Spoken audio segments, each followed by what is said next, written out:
Hi, everyone, and welcome to Living a Legacy. And I'm excited to welcome to the program Eric Couch. Eric, what's going on? I know you're excited Hey, about our man. guest. I know things are going well. Weather's good. We're getting into May. So today we've got a very interesting conversation. We've got Carol Baskin. Thank you for having me. Absolutely. You're welcome, Carol. I guess for starters, is there some place that you would like to start and address before we kind of go back and hear more of the story and kind of your background? We want to talk about cats.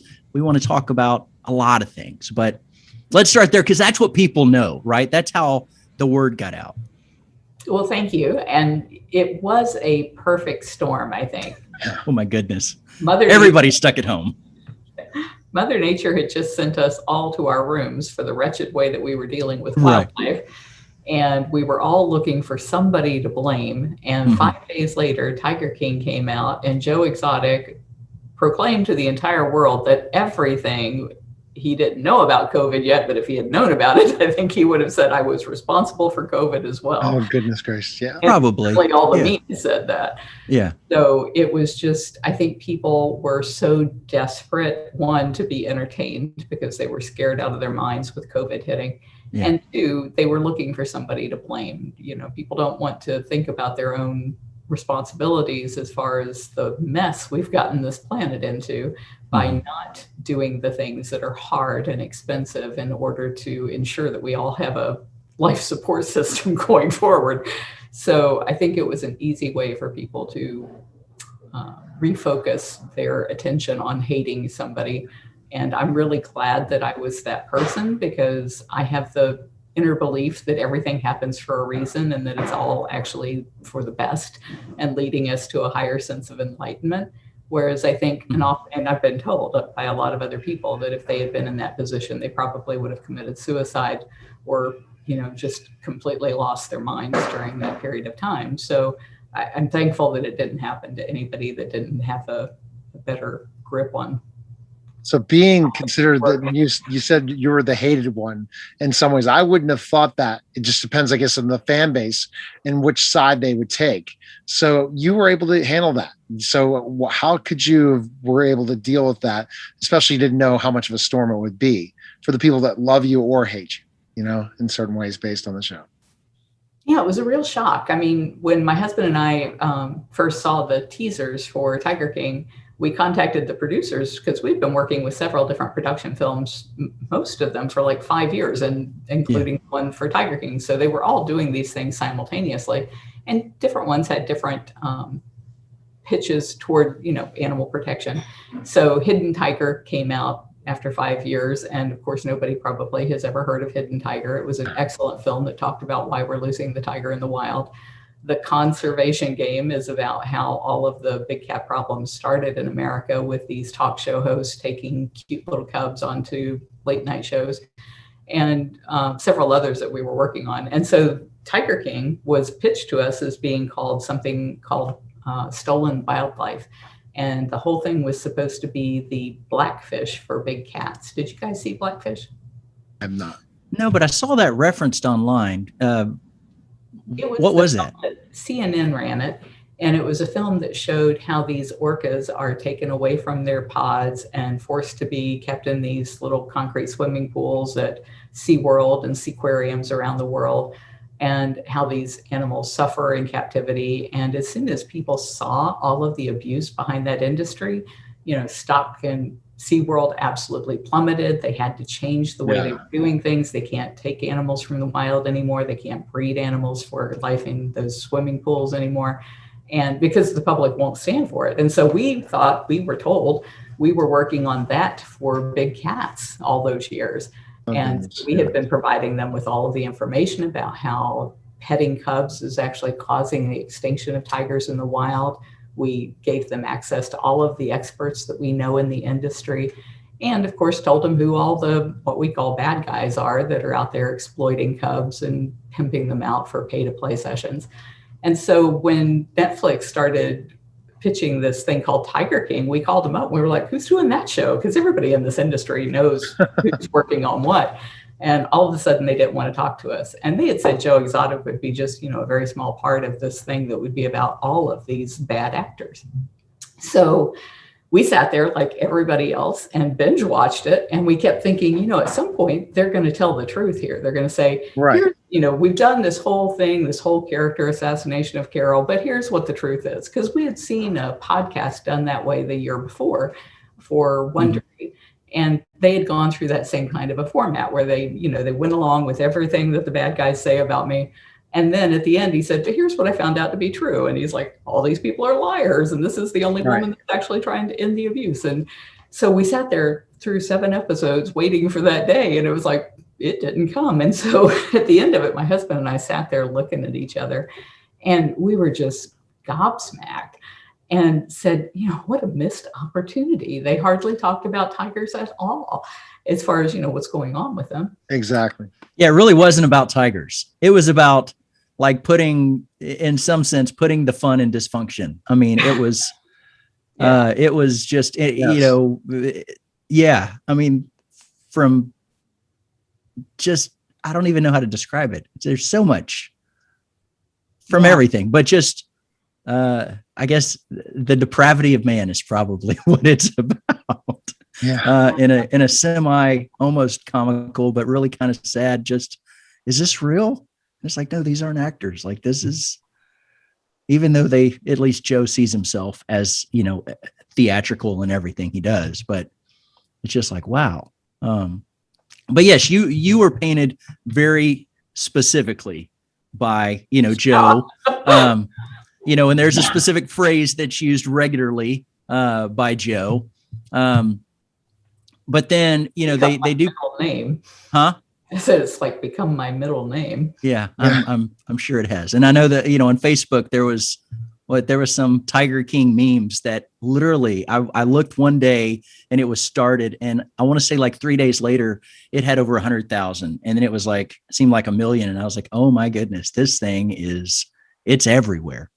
But you're also portrayed from watching it as someone who's, kind of the Goliath of, in that you've got this massive media presence that apparently you built for quite a while, YouTube, Facebook, social media, a pretty material following of people, that assumedly, that's what allowed you to, from a positive perspective, it's used as she's got this army of people that's trying to hold Joe down. Right. But then, if as an analytical person, you're going, okay, she's got this army of people that she's built an influence. So, I know as a side, I would be curious to know, how did you go about, because I want to come back to the drama, but I'm curious, how did you build that influence? I mean, being an influencer of having all these people, a lot of people were like, how do you do that? And clearly just from watching the show, like you've done that. And I'm assuming that's what's helped fund Big Cat Rescue. And that's what helped, get the word out and stuff. So I would love to, at least for a minute, just to kind of step back and hear that, because it's intriguing to a lot of people and how somebody does that. Well, it's interesting that you phrased it that way, because I think there are 2 different camps out there. There were people who either already knew us, or people who may not have known me because they didn't know so much about cats. They might have known about elephants or dolphins or whatever. Right. But they understood that there is an industry that exploits animals, and there are people screaming in the darkness against it, like they have been. And so people who associate with wanting to protect animals, to them, of course, no matter what they managed to say about me or have people say about me, they were still like, I don't care about anything else. I just care about the animals. But then there was this huge element of people who just didn't, for lack of a better word, put a dog in that fight. And so they just didn't care. To them, I had no idea it existed. Yeah. And that's been a problem. But as far as how we built this amazing team that we have, back in the 90s when we started this, I'm in real estate for a living. And so I have always been really frugal. Like, I don't have an office. I don't have excessive, secretaries and all of that kind of stuff. I really work on a shoestring, even though it's a multi-million-dollar real estate business now. And it got destroyed during the conservatorship. But I've always been that kind of person. Anywhere I can cut corners without, of course, harming the cats, I would do that. And when I started the sanctuary, I felt like the biggest expense are salaries, and people love big cats. And so if you give them the opportunity to be safely trained to work around the cats and to do something important with their lives, then people will do that kind of work for free. They won't do stuff like fundraising, or they don't want to give tours, they don't want to go out and talk to kids at schools, but they want to work around the cats. So all of our animal care has always been done by volunteers. And for some reason, I don't know why, but like from the 90s until now, we've always had between like 80 and 120 volunteers. It's always like right with wow. Yeah, that's material. Do you think it's because people love being around cats? It's kind of like in the pro wrestling business. And when I watch Tiger King, I'm a former pro wrestler, Carol, and I know the whole industry, the carnival act. That's pretty much a lot of these tiger people. It's like a carny in certain ways. So everyone wants to be part of it in some sort of way, because they could never be able to reach out and touch an animal unless they had that opportunity, or to be around what it had. Well, we don't let them touch them. Not touch them unless you're at Joe's, right? Yeah. I don't know that I'd want to touch them per se, but well, the cubs, you know. So, that part of what we've done has always been, so many people are giving their entire lives to taking care of these animals. And of course, they're telling others about it. And so it shares by word of mouth. But when I could only afford 3 paid people, I hired one person to manage all those volunteers. I had hired one person to run our gift shop. So you've got merch and logo wear and all that kind of stuff that you're putting out there that's advertising and branding. And then the third person, everybody thought I was crazy in this industry, but I wanted a videographer. And I felt like, back in the 90s, I thought video was going to be the next big thing. And it turns out it was. Right. And so it was. Yeah. If you remember the 90s, it's like trying to get the tiniest little video clip to even play anywhere. It was such a huge accomplishment. We were so thrilled when YouTube and Facebook and these social sites came along. So because we also had dial-up internet in the 90s, so it would take like 20 years to get the video to play. Yeah. Yes, you remember. Yeah. So that was always an important part of what we were doing, was making sure that every week there was a new video that was coming out. And we did the 80-20 rule. So 80% of the stuff we just do is silly, fun stuff of cats having fun. But the other 20% is where we're trying to move people to actually contact their member of Congress and ask them to support our federal bill that would ban cub petting and phase out private possession. And ultimately what that does is it puts us out of business, because that's my ultimate goal. There shouldn't be a place that has to rescue big cats from horrible situations. We just shouldn't have horrible situations. So that's been my goal all these years. And I naively thought, how hard could it be? And it turns out it's taken nearly 30 years, and we're just now closing in on getting this federal bill passed. But it will pass this year, I'm sure. And that will put an end to probably 95% of the abuse. Yeah. So what do you do then, Carol, if you put yourself out of work in that way? My ultimate goal has always been to work with domestic cats and kittens, because so many, millions of them are killed in shelters every year because people won't spay and neuter their pets. And the only way to overcome that is through aggressive spay and neuter programs, making it free for people who can't afford it, giving veterinarians incentives to want to do that for free, because currently that's not the case.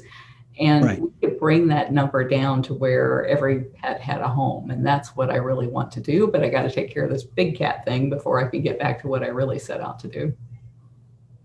And that brings up the question. So one of the things I had read, and I don't, correct me if this is wrong, but is that when you first started into this, like you loved cats and kittens and stuff as a child. My wife's name is Catherine. She always gone by Cat. And I kid you not, there's not been a cat that has ever existed that she didn't want to stop and pet or give. Her mom is so funny, because Marion's like, oh, that's not my cat. I don't want the cat. And we're like, then why do you put food out every night for it? She's like, because I'm concerned somebody's not feeding it. And I'm like, well, you know what? If you're feeding the cat, it's probably your cat now. And the cat stands at her window every day. And she's like, it's not my cat. I don't want the cat. I just don't want it to starve. And I'm like, well, that cat's getting fed every day. So she's coming by. So my wife gets it naturally.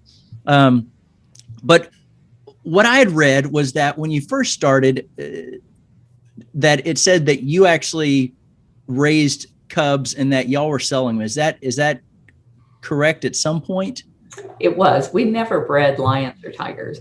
But Okay. when we first got started, it was before the internet. And so we reached out to the local zoo. We had rescued 56 bobcats from a fur farm. And so we come home, I called the zoo, the local zoo. That's a few. What do I feed these guys? And they like hang up on me because I'm this stupid pet owner. And I was like, I didn't know this industry from anything.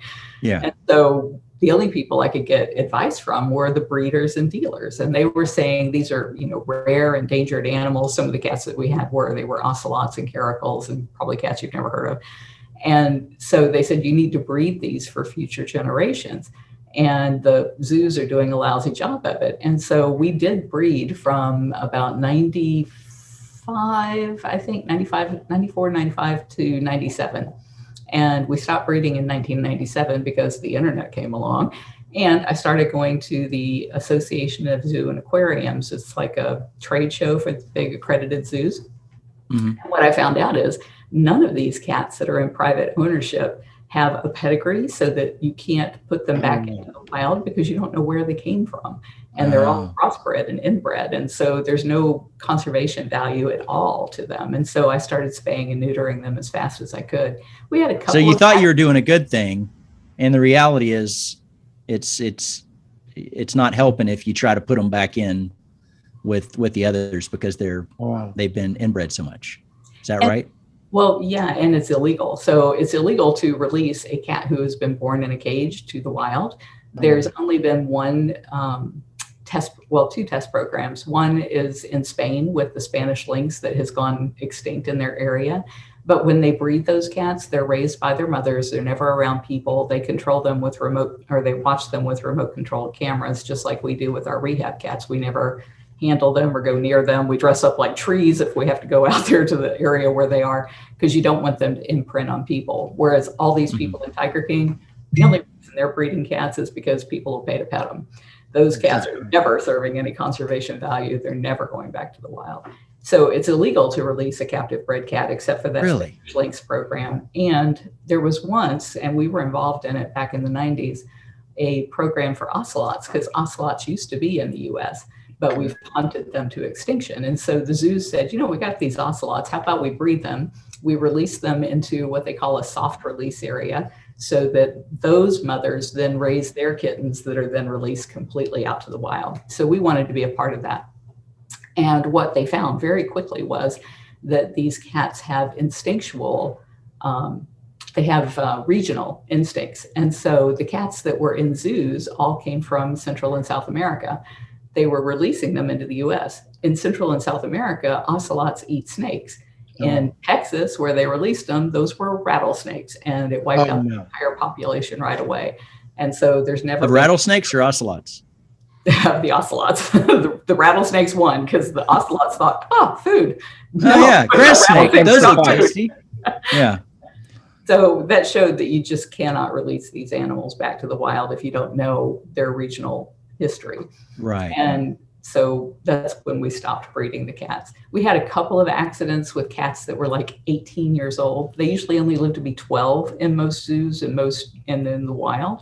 Here at the sanctuary, I've got cats out there that are 25 years old. So I thought by the time they were 18, they were the least that I had to worry about. I started spaying and neuter all the younger ones first. And so we had a couple of kittens that were born in 1999, I think one in 2000. But we haven't bred cats in 20 years. And there's just no reason to do it because they don't belong in cages.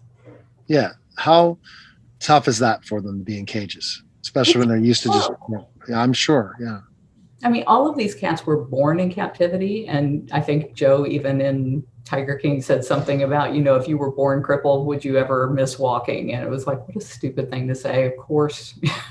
Yeah. Would. And it's the same thing with these cats. Even though they've never known what it's like to live in the wild, they pace and pace and pace. We had a bobcat that came in. She had been hit by a car. And those are the only cats we could release, are the ones that come in from the wild. Yeah. We had pinned her leg. She had shattered her pelvis and broke her leg. And so she'd gone through all this medical stuff. She was about 6 weeks after her surgery. And so we had put her out into one of our rehab cages. And our rehab cages, just for a 20-pound bobcat, is over 5,000 square feet. And I was watching her on the remote cameras, trying to see how her gait was and how she was doing. And I thought, my God, this cat has been walking all night. And so I counted how many laps she had made around the cage. She walked 16 miles in a single night Oh my on gosh. a leg and Wow. a shattered pelvis that had just had 6 weeks to heal. So what could she have done if she were in good shape? There's no cage you can put a 20-pound cat in that they would be happy, much less a 500 or 700-pound tiger that can roam hundreds of miles. Right. Right. So really what changed your mind on that is just finding out the truth behind it, and that they really don't need to be, it doesn't help to breed them. And I know that came out some in the show, is that, you know, these cats are inbred too much, or they can't be, you know, bred with those in the natural habitat.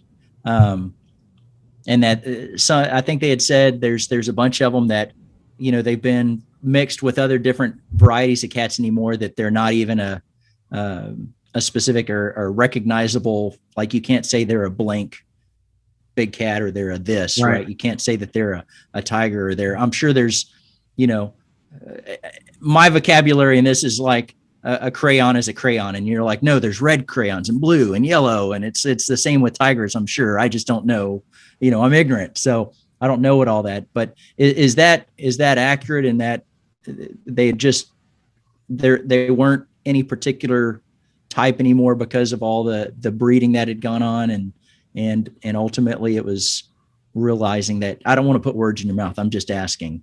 So there's like 5 different subspecies of tigers, and because of the fact that it was the zoos who wanted to have the big zoos wanted to have cute little cubs on display every year. Well, they don't have anywhere to keep last year's cute cubs, so they were selling them to the public. They got caught by a guy that wrote a book about it, and so they started selling to brokers, who then sold to the public.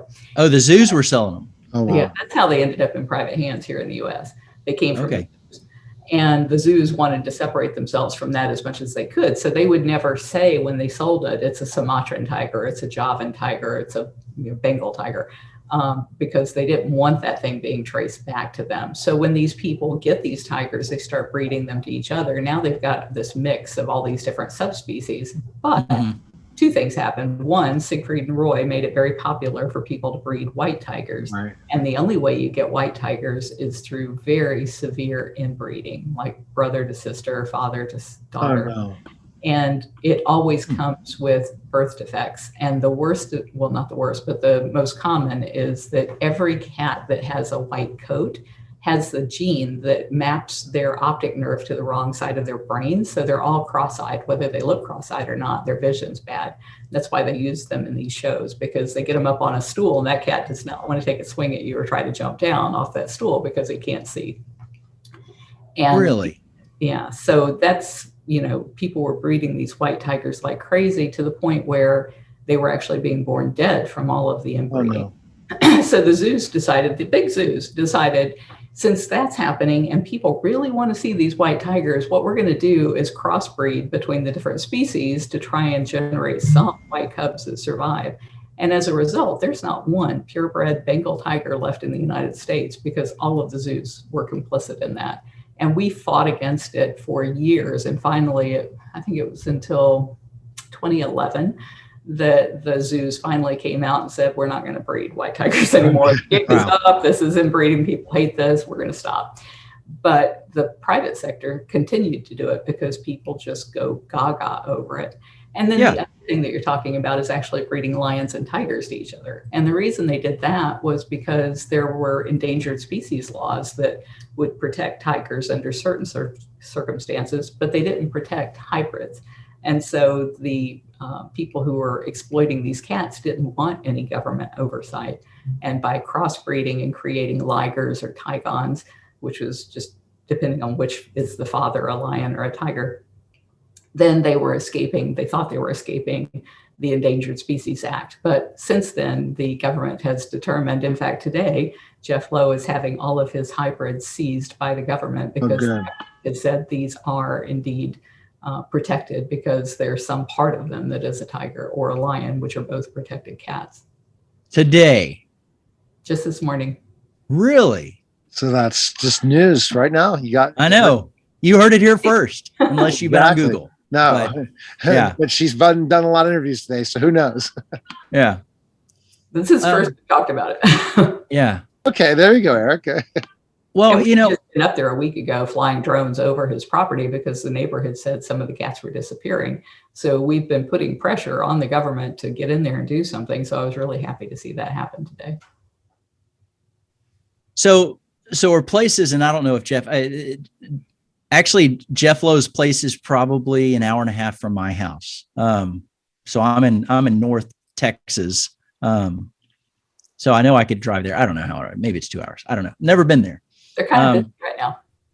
So are those places still continuing to breed cats and sell them, or is that, with the media and especially the Netflix deal, did that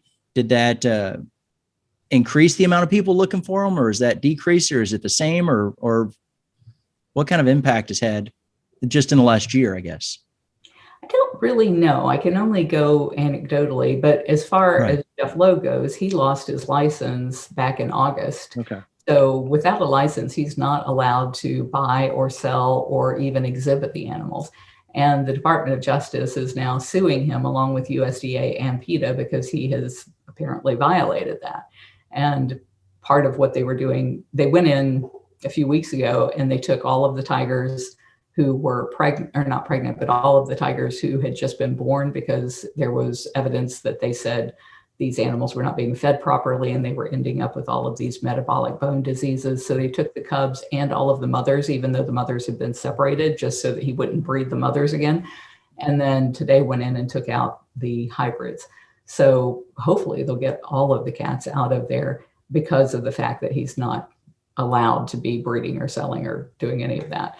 And as far as whether or not that's happening, like I know Doc Antle out in Myrtle Beach, South Carolina, is still offering pay to play schemes out there. I've heard people say that that's still open. They're still pimping out cubs, but he's also under indictment by the state of Virginia for animal trafficking and animal abuse charges. And he was supposed to go to court mid-April, managed to get it postponed till June so that he could make, I'm sure, so that he could make the most of this, what do they call it, spring break season, Yes. which is a big season for them to make a lot of money.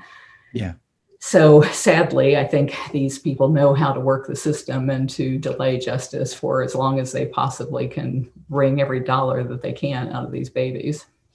So you're not just hated by some people that watch the show, but you're also hated by all those villains after he found out the backstory or did more research on those people you're mentioning, Jeff Lowe and the guy from South Carolina and all that stuff, right? Well, those guys have always hated me. Right. I mean, we started, as soon as I found out the truth that none of these animals could ever serve any kind of conservation value and that these people had been lying to me, I started exposing them for that. And what I started doing was keeping a website at 911animalabuse.com. And the reason I set that up was because so many of these people will operate under different names so that their bad actions don't follow them. And so when Joe Exotic would go out to the mall, he would have a different name just about every time he went out. Oh, geez. So when we would, contact the mall and say, well, this guy is, look at all these citations. He's got like 300 and some odd citations from USDA for the way he treats animals. You don't want to be involved with that. And they'd say, well, that's not him, it's some other name. And so I discovered that 21 of these organizations that I was chasing around and putting on my chart were actually him. And so I created like all of these people, that's all Joe Exotic. And so that's why he hated me so much. And I did it with every one of these animal abusers. And so there's been so many of them that have threatened to kill me over the years, threatened to harm me, done everything they could to shut me up because they didn't want the public to know what they were doing. And certainly didn't want law enforcement looking into the things that they were doing. And I've actually even been physically attacked by some people. I know that there were people that, after Tiger King were doing this free Joe Exotic nonsense and saying he was set up by Jeff Lowe. And oh, wow. It was that was so crazy. There were people in 2015 that were calling me and saying Joe had tried to pay them to kill me or tried to pay their husband to kill me. And every time I would turn this into law enforcement and they just never did anything about it until they stumbled into it looking into a lemur sale. That was what led them into the middle of this whole murder for hire plot. So one of the things, I'd love to talk about some of the discrepancies, but one of the things that came up in the series, or whatever we want to call it, was talking about, and I think it was near the end when Joe's like naming names and doing stuff like that, is that like it was rumored that Doc had like a furnace where he was burning the cats that didn't sell, they were getting too old. I'm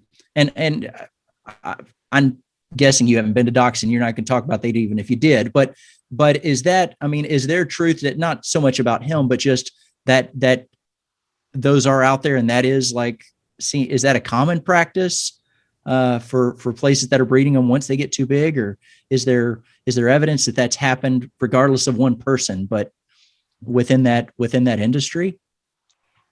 Yes. And we have gotten whistleblower reports, not only from Doc Antle's organization, but others as well. And some of them, one in particular was Siegfried and Roy.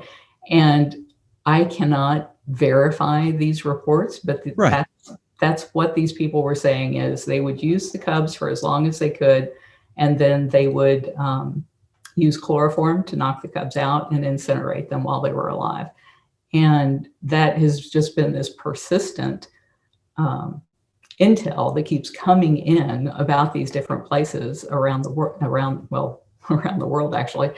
And we've not been able to get inside these places to find that out, because they are treated like Fort Knox. I mean, right. If you look into the people who have come out of Doc Antle's place, they have said that they were forced to give up all their earthly possessions. They weren't allowed to have any access to the outside world. They had to give up all communications with their families. And they would do this for years at a time with these very young, impressionable girls. And I think if young, impressionable girls is what I got out of Doc Antle's thing as well, because there seemed to be there was the whole sex part of his thing with the young impression. But when you do that to someone, I mean, it's when you study cults, that's exactly what a cult does. Keep going. Well, we've talked to a person who had come out of his place and who had said that he had forced her to, do you know what a cattle prod is, an electric cattle prod? Oh, yeah. These things are wicked. In the Midwest. So that's what they use for training these cats to do commands on cue. No. It's like a stun gun on steroids. Right.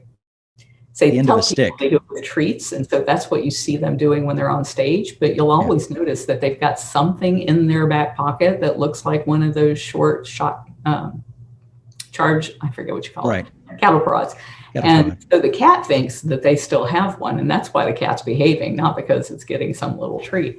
But this woman had come out of the organization there, and she said she had been forced to do those things to the cats, and that she had seen him actually shove the cattle prod down the cat's throat if the cat tried to bite him, and set that thing off in its throat and just keep going at it until he nearly killed the cat. And that was why she ended up leaving. But she would not, and still to this day, will not talk to the media or anybody else about what she did, because she's so embarrassed that she allowed somebody to push her into treating an animal that way. And I think that that's probably why it's so hard to get intel out of these places, is because these young, mostly young women, are being exploited this way and made to feel so bad about who they are and what they've done that they dare not ever speak out against it. Right. Because you have the there's a lot of dark, seedy, the darker side of raising big cats or in that world. And as they show the different groups, some of the things you come from it, was one is the euthanizing, the murdering, right, of the animals. And I don't know that anybody watching it, I think everybody was kind of caught off guard at that point, where it's like, whoa, wait, business, financially you're going, well, you can't afford to feed them. It's blah, blah, blah. But then it sounds of other times in our world's history of you use it until it's not beneficial, and then you just kill it or throw it to the side. And it's like, okay, that's definitely red flag concern. there was countless red flags. But then the other seedy side of it was just, and I think that's how they started the whole series of just, hey, in this world of big cats, there's greed, there's fear, and there's power, right? And that's what you're going to see all over as we go to all these different, people and venues. And we're going to, they obviously focused on Joe because Joe is Joe. We've not interviewed Joe. That would be wildly entertaining, I'm sure. I don't know. But I mean, just the personality, but each one, it's like, there is this power. So, people go in, and I'm sure a lot of people, like you said, young, impressionable women go in with this desire to serve, right? Just like, why would somebody get a social service degree in college, knowing that you're probably never going to make more than 25, 30,000 a year. And it's like, because it's not about the money. It's because I love this and I want to do it, and I do it for free. Right. And then they go to these places and they really do work for free. And, their food is made up of the leftovers that Walmart threw away if it didn't get put in the pizza that people are eating, which is disgusting. I wondered if anybody got that out of watching Tiger King. It was like, you realize he was poisoning everybody in the neighborhood, right? There was so many things. It's like, what do we address? Right. Do we address the abuse of the cats? Do we address the taking advantage of young women into, sexual and having multiple women. And then, like you say, they give up everything, like it really like a cult, it's not Manson where they're telling you to kill people, although it may be where they're telling you to kill cats. What's interesting, Eric, is all that kind of stuff happens in the professional wrestling business as well, especially in the minor leagues. So when I watched Tiger King, I said, holy cow, this is just like the wrestling business. They just totally use most of the people. The promoters are the biggest scumbags in the world, and they just spit you out, chew you up, and say, see you later, goodbye. In the days of the 90s, not saying pro wrestling promoters are like that now, but I bet you they are. And then the sadness. When did you find out the dark side of what was happening, Carol? Like you talked about, you finally turned, you're saying, I can't do this. This is wrong. But when did you find out all the other people that were doing so many horrible things? Well, I had seen the facilities that we had visited. So like there was a tiger by the name of Shere Khan that we had rescued. My husband and I, actually from one of the people who was in Tiger King. Remember the guy with the long white beard? His name was Dennis Hill, and he ran a place out of Flat Rock, Indiana. And my husband had heard that this guy out in Indiana had a bunch of leopards, and he wanted to go see leopards because he had never seen leopards up close. And so we flew out there because he was a pilot. Turns out I didn't know until after Tiger King that he never had a license. He always told me he had it for a day and that they took it away from him for taking off and landing at a closed airport. But apparently he never passed his written because he couldn't read or write. And I always wondered, how the hell did he do that since he couldn't read or write? But anyway, we went to Flat Rock to see these leopards, and it was the most horrific thing I had ever seen. It was just row after row of these filthy, nasty cages. And there was a tiger in there that I swear if I had gone like this around, I don't think I could have touched that cat's ears. He was that big around his head, and he was just, he couldn't take more than even half a step to one side or the other in this little cage. And we went into the guy's house, and he was like, come on in and sit down. And I was like, I'm not touching anything in here. This is so freaking disgusting. And I saw this pet taxi in the corner that was like rocking all over the place. Went over and peeked inside, and it was this tiger cub that had just maggots all eaten away at his belly because he had been laying in his own poop and urine, and acid burns on him from being in the urine. And we asked him, what are you doing with that? And he said, well, he was supposed to be born white. I had a deposit on him. He turned out golden. And so nobody wants him. And so we tore the whole back seat out of our plane to bring that cat home. And I started doing water therapy with him to help him get use of his back legs again. And he grew to be a 750-pound tiger like his father, Tony. Gigantic cat, really sweet, sweet cat. But I saw these horrible conditions that people were keeping cats in. And I stupidly thought they just don't know any better. And maybe if we could show them that when you give the animal more space, they're healthier. When you give them better food and better vet care, you know, you don't have all these animals dying on you. So that was our initial approach, was showing people a better way of taking care of the animals that they had. They didn't want to be educated. They didn't care. All they wanted was those cubs that they could use from the time that they could rip them away from their mother until they were about 16 weeks old. And by that time, they can take a finger off of a small child. So when you talk about, you know, are there incinerators out there? It is the numbers that don't lie. So if you go to Doc Antle's place, we send spies in there all the time. And they'll tell you, you can go, he's got two locations. One is like a strip center in a touristy area. And you can go in there and you can pay your money and you can have your picture made with a cub. And there's always like anywhere from 6 to a dozen cubs there. And they're always within that 8 to 16 week range.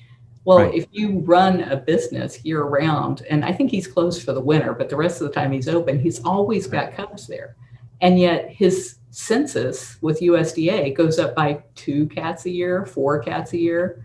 Right. Where are all those cubs going? Right. Nobody cares. Nobody's Yeah. looking. The math doesn't add up. Yeah. And this is, you know, that's one place. There's a bunch of them. There were like 56 of those really big cub petting operations in 2011 when I did a census. You know, we counted everybody that was doing it and how many cubs they were using. And we figured there was at least 200 cubs a year, just tiger cubs that were being used. That didn't include the lions or the likers. And now there's only about 6 of those left.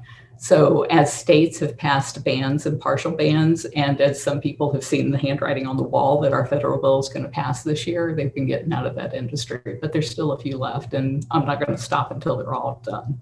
So what about you know, Joe, your next door neighbor, right? Not yours, not mine. You know, I've lived in neighborhoods. I've never seen anybody who owned a tiger that I knew of.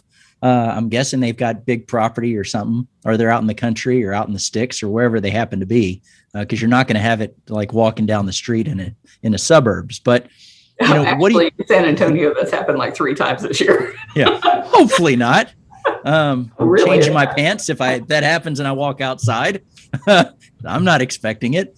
But you know, what do you say to the person? And I'm guessing you've gotten this call of somebody who's like, you know, it seemed like a good idea at the time, and I got this thing, and now, you know, it was 10 pounds or 5 pounds, is the cutest thing, and we play with it, and now it's 700 pounds, or it's 150 pounds, and it's just, you know, it's only 10 months old or whatever. Like, what do you say to that person? They're like, help! I'm trapped. We will help those people. We will take the cat for them. We won't charge them anything for the upkeep of that cat for the next 20 years that it's going to live here, with one caveat. They have to sign a contract with us saying they will never get another big cat, and they will never pose with another big cat. Because if I see a picture of you cuddling with a cat after the day that I have rescued this one from your idiot face, I am coming after you for the full weight of what it's going to cost me to take care of that cat. And it costs me $10,000 per tiger per year, just for vet care, not any of the overhead of the sanctuary. So that's actually written into the contract. Unfortunately, there are a lot of places that they get their money through doing a rescue, and they need animals to rescue, or else that money stops coming in. And so they don't want these people to stop getting cubs. They don't want these bad guys to stop breeding cats, because that's how they make their money. And yet you can never raise enough money during a rescue to take care of that cat for more than a year. So if that cat's going to live past a year with you, it's a reverse Ponzi scheme that's never going to work unless you've got, like I do, real estate and all this other stuff that's helping to support the cats. So I think everybody who takes in a cat should require that person never get another exotic cat. Sense for sure. Do any of them ever want to keep it, or you know, is there a way for them to? Is there ever a situation? I mean, I'm guessing you've got to have a lot of land. Unfortunately, Florida has the largest cage requirements for a big cat. If you can go outside to a parking space in any parking lot, a single parking space that you would park a car in, That's how big Florida says it has to be for up to 2 lions or tigers for their entire. Wow. And they'll be the length of the parking space. Yeah, it's like 16 feet by 20 feet, I think, is the standard here. And Florida has the best laws of any state, which is just ridiculous. So even though you may think that your neighbor has a lot of land, those cats are not living on a lot of land. They're living in some tiny little cage.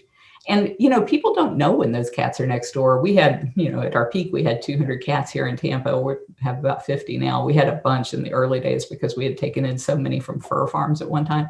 But people would come out here for a tour and they'd see the cats roaring and they were like, I live like 5 miles away. I never could figure out what that sound was. And you could hear it 5 miles away. They didn't know until they saw the cat. Oh, that's what. Wasn't a car. Wow.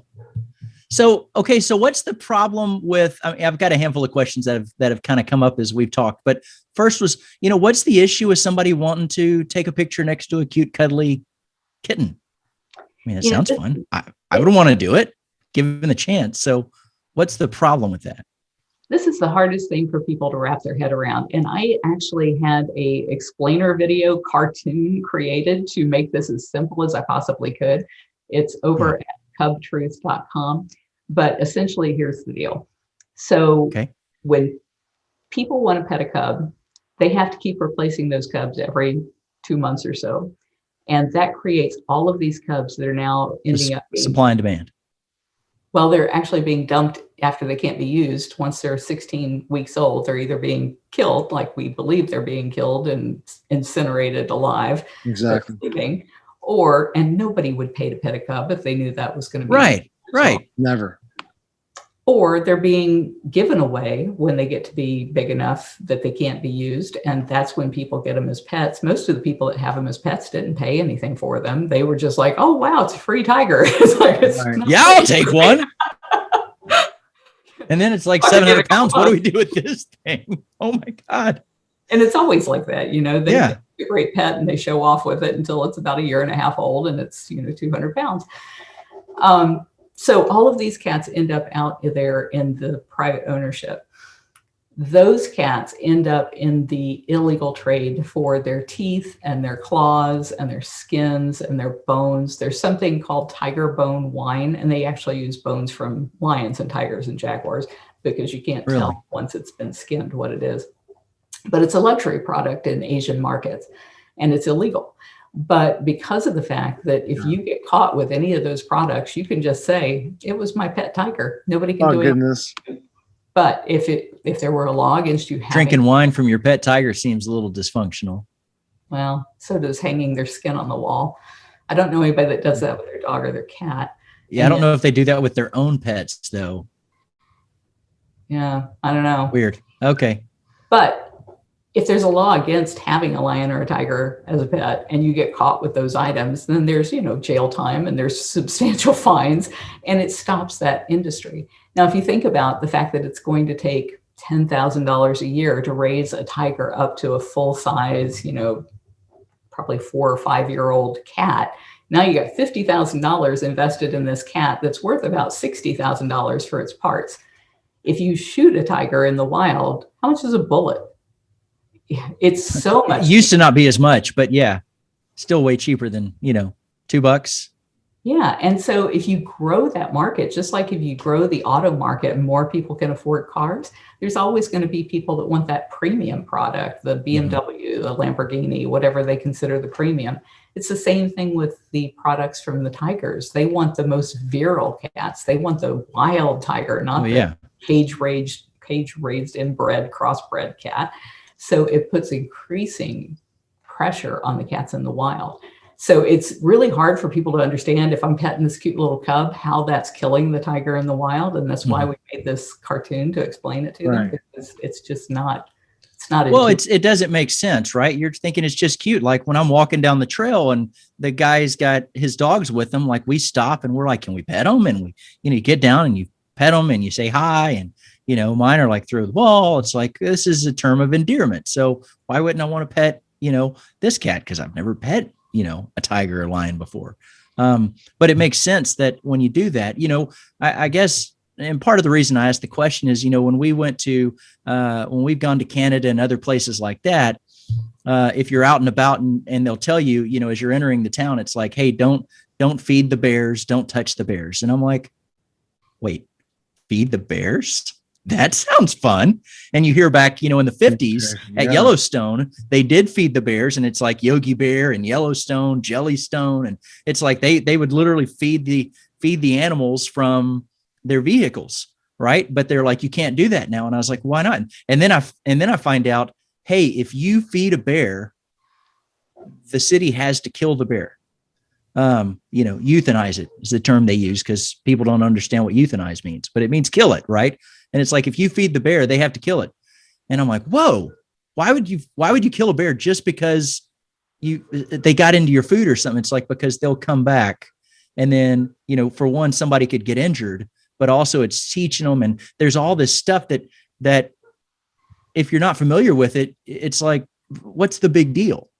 But then when you find out the rest of the story, Carol, like you're saying, look, you pet that cub, they've got to keep cubs coming, because otherwise people won't pet them, right? Supply and demand. But that cub's going to get old in 16 weeks, which is not that long. And then they got to replace it with another one and another one. And then what happens to those cubs? And the same thing when I was bear, I was like, well, once you find out, you're like, well, crap, I don't want to feed the bear now. I mean, I wanted to 10 minutes ago. Right. Because that sounds awesome. But now that I know that, like, wait, if I feed that bear dies. Okay, now I don't want to feed a bear. As much as I still want to feed a bear, I'm like, not if it's going to kill him. Like me touching that cat means that a cat's going to die, to some, equating, maybe not that specific one, but mathematically. Every single one of them, I guarantee you. Yeah, unless they sell it or give it away, right? But it's going to end up in a horrible. But either way, it never turns out. What are you going to do? Yeah, there's not that many places that need a cat. If they're going through them, churning through them that quick, it's like something malicious is going to happen to that. It's like, man, okay, now I get it. And every person I've ever talked to and told them this, they still will always argue and say, well, the situation that I did was different. No, it was not. I'm absolutely certain it was not different. You were part of the problem and you didn't even know it. Right. So, because that was definitely one of the major deep, dark, shady sides of this industry was, they're killing the cats, and everybody that watched it, because now we're endeared to the cats because you're seeing them. I mean, maybe not so much on, when what's her name gets her hand bit off by it or fingers, whatever it was. I was like, okay. So, now I'm in the Book of Narnia. Is he a sweet one? And it's like, no, he's ferocious, but he's good, right? Well, they're ferocious. I mean, even though they're beautiful tigers and lions, they're tigers and lions, right? They will bite you. They will, don't put your hand through the cage. Now I want to get you moving, Eric, and time wise looking at it. I know you have some questions really you want to ask. I see it's 5:55 too. And I'm watching 6 o'clock. Yeah. Let me check my calendar here. I'm watching time. Yeah, go ahead. Yeah. What do people need to know about that wasn't addressed in the movie? Like what do you want people to know about stuff that was missed out, about Carol, about if you ever had the chance to get a tiger? What do you want them to know? I think, I'm curious whether you think that message came across in Tiger King, because I don't think people understood that whenever they pay to pet a cub, that it's always going to end badly for the cub. No, I don't think that came. No, not at all. You did. But it definitely wasn't direct. It was, if anything, it was a very indirect. It was really message. Cool, and you could get a lot of chicks and have a fun time if you get to pet a cub. That's what I saw from. And then the public service announcement from you, but they were bad mouthing you the whole time. So there was no good way of showing the spin with you and PETA that really you were the good guys at all. That's my take. I'm surprised you even noticed that PETA was in there, because it was like, what they have, like 2 lines, and they could have talked for hours on why this is such a bad thing for people to do. And yet they were given hardly any airtime. Right. And That's showbiz, I guess.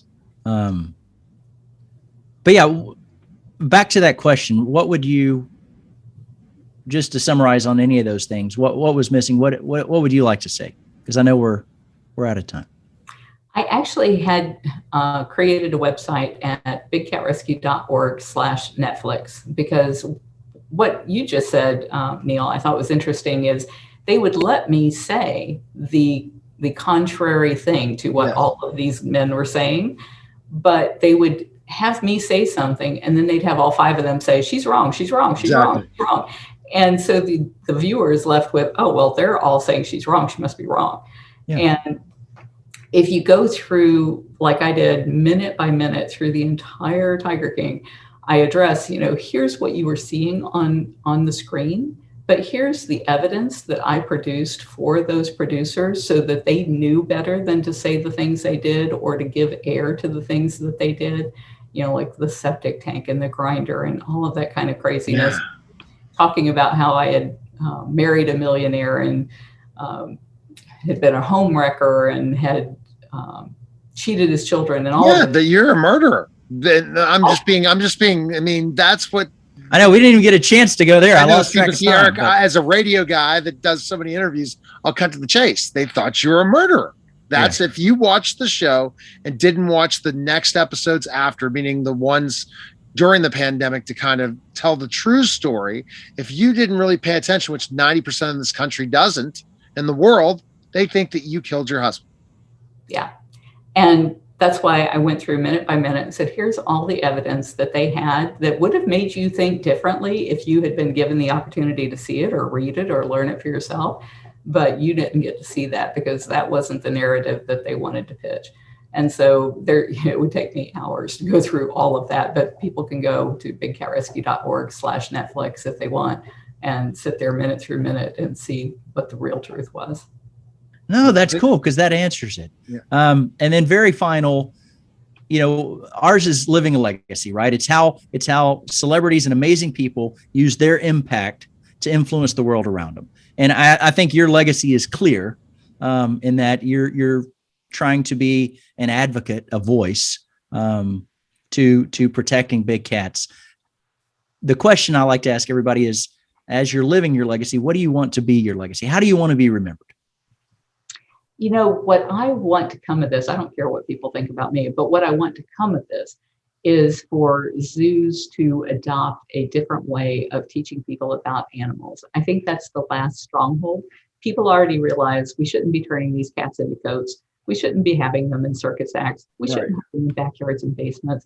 But zoos are like the big holdout. People think they've got to take their kid to the zoo so that they'll care about wildlife. And we've lost 95% of the big cats using that idea. So that didn't work. And I think it teaches kids the worst message you could teach them. It's like, it's okay if we destroy their birthright and their habitat and keep them in this prison cell because that amuses you and that makes it okay. No, that's not okay. That is not okay to teach your kids that. So I think what zoos need to do is completely remake themselves. And we have been working on prototypes for that to show them that it's cheaper than having wild animals in cages to do virtual reality experiences. We've created the world's first virtual reality game where you actually track a tiger in the wild. We're working on all of this stuff with augmented reality and virtual reality and the NFTs. And we just launched the cat coin and all of those things as ways of showing zoos that they can be relevant and they can teach people about these animals in a way that doesn't require having animals in cages. And the way I see that happening is through these internet streaming, remote controlled cameras that are 360 cameras in the environment where those cats live. And the revenue from the subscriptions and the ads on those cameras go to the local economies to support taking care of the animals in the wild where they live, doing what they do naturally, which means you have to have an ecosystem that's actually intact for a big cat to survive. And that gives everybody who has big cats. Australia, unfortunately, they have no cats, so I don't know what to do there. But everywhere else, you've got cats and you've got communities that can rally behind their cats to protect them so that everybody in the world can slip on a headset and see those cats in real time doing what they do. That's educational. That's teaching people about why these are important ecosystems for us to protect. And I think that's what's going to ultimately save the planet. So that's my goal, is that we actually save our own life support system by taking care of cats in the environments where they belong. Awesome. Okay, guys, that was Living a Legacy. Take care, guys.